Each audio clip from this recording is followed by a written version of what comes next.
Comment investir son argent quand on a peu d'argent? Et bien c'est ce que nous allons voir aujourd'hui. Eh bien bonjour à toutes et à tous, c'est Vincent, j'espère que vous allez bien. Écoutez, moi ça va nickel.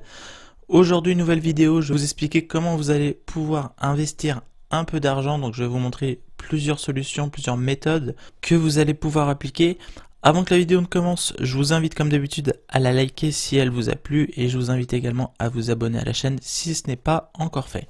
Sachez qu'en 2021, donc, il existe de nombreuses possibilités pour investir. Certaines sont accessibles pour seulement quelques dizaines d'euros. Nous allons voir aujourd'hui comment on peut investir 100 euros en sachant que j'ai fait le tri et je vous ai mis la solution la moins risquée en début de vidéo et les solutions un peu plus risquées en fin de vidéo. Donc je vous invite vraiment à regarder la vidéo en entière pour connaître les différentes façons d'investir son argent à l'heure actuelle. Bien évidemment, comme je vous l'ai marqué, si vous voulez vivre de vos investissements, 100 euros ne suffiront pas. Après, vous pouvez très bien investir 100 euros tous les mois ou alors investir selon vos moyens du moment. Je vous ai mis un petit point d'exclamation, donc c'est la fausse bonne idée, c'est le livret A. Donc ne tombez pas dans le panneau, cet investissement n'est pas rentable. Son rendement est de 0,5%, donc ce qui couvre à peine l'inflation. Donc il faut savoir que si par exemple au 1er janvier vous achetez un objet et vous souhaitez racheter le même objet au 31 décembre de cette année, généralement son prix aura augmenté de plus de 0,5%. Donc ce qui fait qu'entre guillemets, en laissant votre argent sur un livret A, eh bien vous perdez de l'argent. Vous avez un plafond maximal de 22 950 euros sur un livret A, donc vous pouvez pas mettre plus d'argent que cela sur votre livret A. Et si on multiplie donc 22 950 par 0,5%, cela ne vous rapporte que maximum 114 euros par an. Alors, je sais pas si vous vous rendez compte, mais investir une aussi grosse somme pour aussi peu de retour, cela n'est vraiment pas rentable. Cependant, il est quand même conseillé d'y laisser une épargne de sécurité qui correspond à 3 voire 6 mois de votre salaire. Comme ça, si un jour ou l'autre vous avez un pépin, vous pouvez ressortir de l'argent assez rapidement de ce livret A. C'est quand même bien de se laisser une marge de sécurité avec le livret A, donc mettez 3 à 6 mois de salaire de côté. Et ça sera largement suffisant. Alors le premier vrai investissement que nous allons voir, donc c'est l'assurance vie. Généralement c'est accessible à partir de 100 euros. Donc une fois que vous l'avez ouvert, donc cette assurance vie, vous pouvez y faire des dépôts réguliers, donc de minimum 25 euros. Vous pouvez déposer de l'argent quand vous le souhaitez dessus. Donc l'assurance vie est un excellent produit pour bien rémunérer son épargne et payer aussi 0 impôt sur les intérêts générés. Donc ça c'est important à prendre en compte. Vous ne payez pas d'impôt sur les bénéfices que va vous générer votre assurance vie. Donc là, comme vous pouvez le voir, je vous ai mis un petit tableau donc que j'ai pris sur le site Boursorama. C'est un tableau que j'ai retiré sur leur site en fait et qui vous montre les rendements de leurs assurances vie. On voit qu'en étant défensif, donc c'est-à-dire qu'on expose très peu notre capital, sur 10 ans on a un retour de 41%, donc ce qui fait en moyenne 3,5% par an. Et si on prend celui qui est offensif, donc c'est-à-dire que vous prenez un maximum de risques avec votre épargne, sur 10 ans vous êtes à 82%, ce qui fait 6% par an. Donc là c'est vraiment très correct, même si vous décidez de prendre le défensif en bon père de famille à 3,50% par an. Vous comprenez l'intérêt d'investir dans une assurance vie plutôt que dans le livret A. Donc le mieux, si vous avez un peu peur au début pour vous lancer, c'est de prendre un mandat défensif et donc prendre le moins de risques possible. Donc si vous souhaitez aller jeter un œil sur le site de Bourso, je vous mets un petit lien en description de la vidéo, sachant que des fois il y a différents bonus et des fois vous avez des bonus à l'inscription si vous ouvrez une assurance vie chez Boursorama. Alors après, de quoi est composée l'assurance vie? Donc je vous l'ai mis, il existe deux types de supports, donc les fonds en euros, donc gérés par l'assureur et investis principalement en obligations d'État, comme la dette française ou autre, dans lequel votre capital ne pourra que progresser. Donc là, en prenant ce style de support, en fait, les fonds euros, vous êtes sûr de ne pas perdre d'argent avec votre assurance vie. Ensuite, vous avez les unités de compte, donc qui regroupent les actions, les obligations monétaires ou immobiliers. Je vous ai mis avec un risque de perte en capital, mais avec un meilleur rendement. Donc ça, après, c'est à vous de faire le choix. Est-ce que vous souhaitez prendre des risques pour un plus gros rendement ou alors ne pas prendre de risques et ne pas perdre d'argent? Donc pour moi, actuellement, l'assurance vie, c'est sûrement le meilleur investissement pour ne pas se prendre la tête. Vous déposez de l'argent sur le livret et le livret travaille pour vous automatiquement. Pas besoin de regarder son écran toutes les 5 minutes. Donc là, c'est clairement l'investissement qu'on peut recommander donc pour tout bon père de famille qui ne souhaite pas prendre de risques avec son argent. Ensuite, vous avez forcément la bourse. Donc la bourse, le mieux est de choisir des entreprises qui versent des dividendes. Donc par exemple, si vous avez un dividende qui est de 3% et que vous avez mis 100 €, vous allez gagner 3 € à la fin de l'année. En sachant que vous avez pas mal d'entreprises qui vous versent plus de 3% de dividendes, mais par contre, il y en a qui vont payer moins et il y en a qui vont pas payer de dividendes. Donc c'est pour ça que je vous ai mis, il vous faudra choisir les bonnes actions qui versent des dividendes stables et qui augmentent chaque année. Comme ça, si vous réinvestissez et que vous gardez vos dividendes vont vous rapporter encore plus d'argent et cela va faire des intérêts composés. Donc très important, là aussi, il vous faudra aussi vous diversifier sur différents secteurs d'activité pour minimiser les risques. Je vous ai mis ici quelques exemples d'entreprises qui versent des dividendes, donc forcément les plus connus, donc on a Apple, Microsoft, McDonald's, et en France on a Total, Sanofi, LVMH, L'Oréal, Vinci, etc., etc. Vous pouvez retrouver cette liste sur internet tout simplement en tapant entreprises qui versent des dividendes et vous aurez toute la liste complète des entreprises qui versent des dividendes.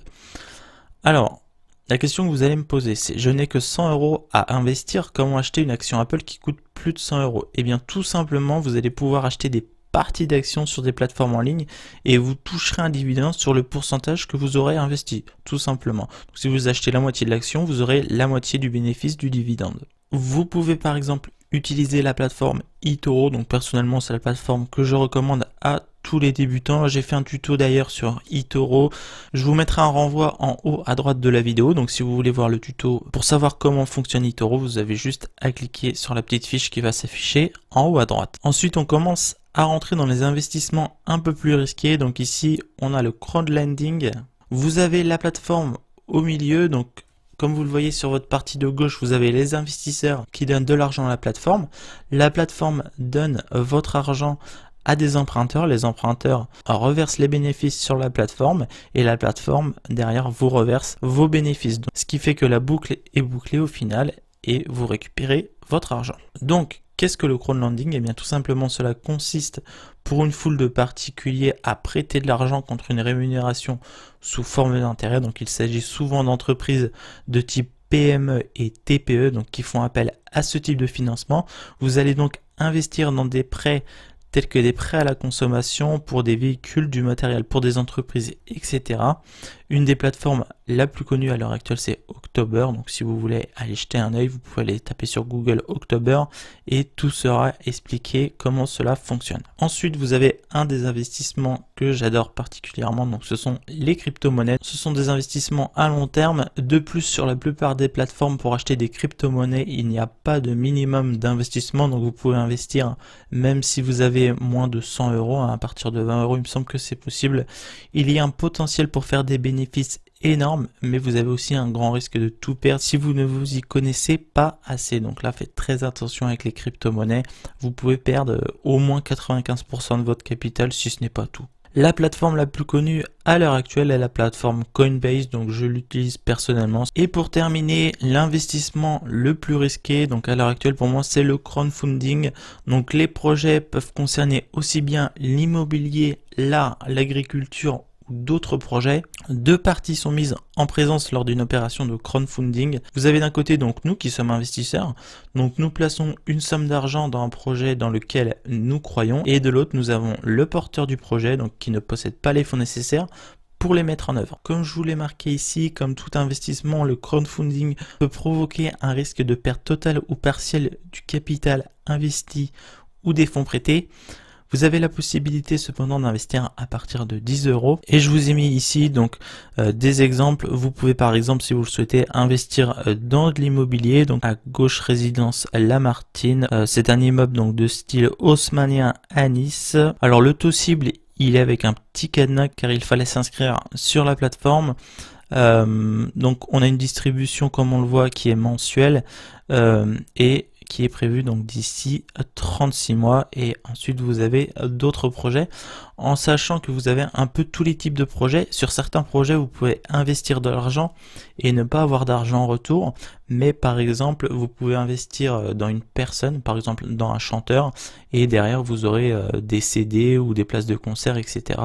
Mais personnellement cela ne m'intéresse pas, je préfère investir de l'argent et avoir de l'argent en retour, sauf si vraiment il y a un projet qui est excellent, mais pour le moment je n'ai pas vu qui m'intéressait.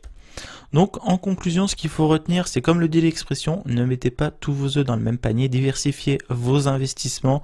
Donc faites vraiment attention à votre argent. Si par exemple vous souhaitez investir votre argent de manière intelligente, vous pouvez très bien investir 70% de l'argent que vous souhaitez investir dans une assurance vie.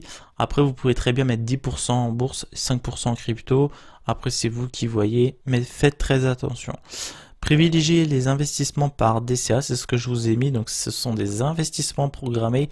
Donc, si par exemple vous souhaitez investir 100 € tous les mois, eh bien ce style d'investissement, vous pouvez le mettre en place et peu importe ce qui va se passer, tous les mois, vous allez mettre 100 €, 100 €, 100 € sans ne rien avoir à faire. Et comme on le voit ici, donc hop, je vais vous montrer avec ma souris, ça sera plus simple.